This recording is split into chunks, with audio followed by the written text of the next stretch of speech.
Greetings fellow makers, this is a quick tip I want to share with you. Very practical for many different kinds of applications. Maybe you want to build some armatures before you sculpt your clay model, or maybe you want this as part of your finalized puppet to hold up your weights. In this case, I'm building this armature as a removable armature for a horse puppet. It's a mouth puppet, but it also needs to be installed on a torso for some riding scenes where they don't make the mouth move. So I needed to make something strong that would support all that weight, but not press against the eye mechanics that are inside. So I'm gonna build up some foam here and carve it. But first I wanted to show you this bit here. This is a way to assemble many different kinds of materials. So what I'm trying to share here is winding some string and then soaking it in glue. So in this case what I used is some synthetic twine, very fine. I don't know what caliber this is, I don't have the label anymore, but it's very fine and similar to fishing line calibers, like the braided black nylon or the black braided nylon, whatever. So this is a nice way. I've used cotton butcher's twine as well, the finer kind, with success, but I tend to gravitate more towards the synthetic because it's impossible for me to break it without damaging my skin. That's a good indicator how strong it is. So what I do is I wind it on a pencil or another piece of something small, so I can weave it in and out, in the tight areas. So this becomes a shuttle, just like when you're weaving some fibers together to make some fabric from scratch. So my shuttle gets to travel around all these bits. So first I tie a knot, make it strong. I go over the knot with a few turns to really secure it in place. Sometimes I'll even put a piece of tape there temporarily. Then after maybe 2 or 3 layers, 2 or 3 windings, I start applying glue. In this case, gloss medium and varnish from Liquitex. It could also just be gloss medium.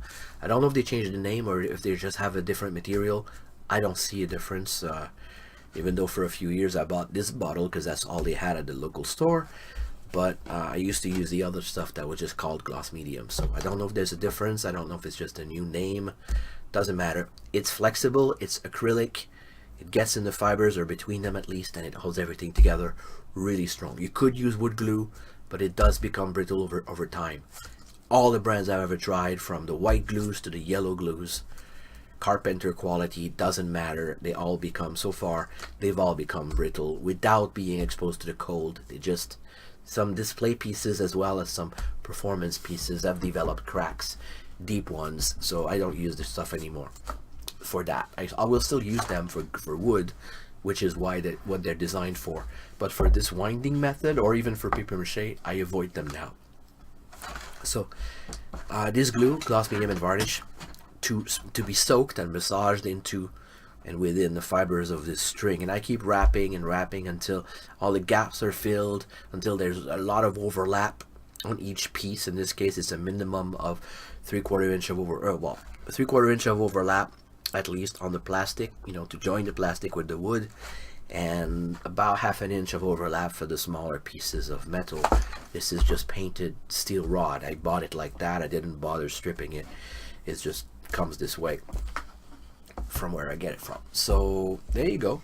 All this together, I just took me about 4 hours to cover this carefully, really tight, and I kept adding the glue and massaging it in. Of course I was wearing gloves. It's important, you want to protect your skin, because otherwise it can take a long time to scrub it off. Plus it's probably not good for you. It's probably got ingredients in there you don't want in your nervous system. So whenever I use acrylic paint, it feels, for years I thought acrylic paints were safe. They might even say non-toxic on the label, but unfortunately some of these materials are not properly tested. This one says AP Art Creative Materials Institute. I think that might also mean non-toxic, but I'm not sure. But even the non-toxic types, don't use acrylics on your skin. It's not good for you. Some natural pigments are toxic, so don't wait until you're sick before you start taking precautions. I did that and I regret it. So I'm addicted to hand creams now because I didn't know the basic safety precautions to take with art materials. I went to art schools, I went to university. They were not teaching these things to us, even though they should have. And I got really sick for a long time. And now I'm still very sensitive with the skin because I used to wash my hands in solvents as one of the idiotic things I did. So I got sick for a while. I'm better now, but I'm still suffering from certain things. So don't make my mistakes, even though it was an honest mistake. I should have been told and I wasn't, so I'm telling you now. Wear gloves and protect yourself. So this stuff will be dried overnight in front of a fan.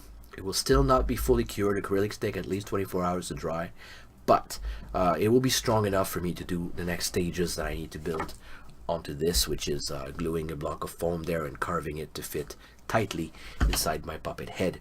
And I will also apply these blocks of wood on both sides inside of the bottom of the head to prevent sideways motion and to prevent upwards pressure against the eye mechanics.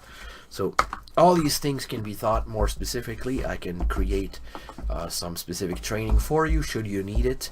You can contact me at creaturist@gmail.com. That's creaturiste@gmail.com. Thank you for watching.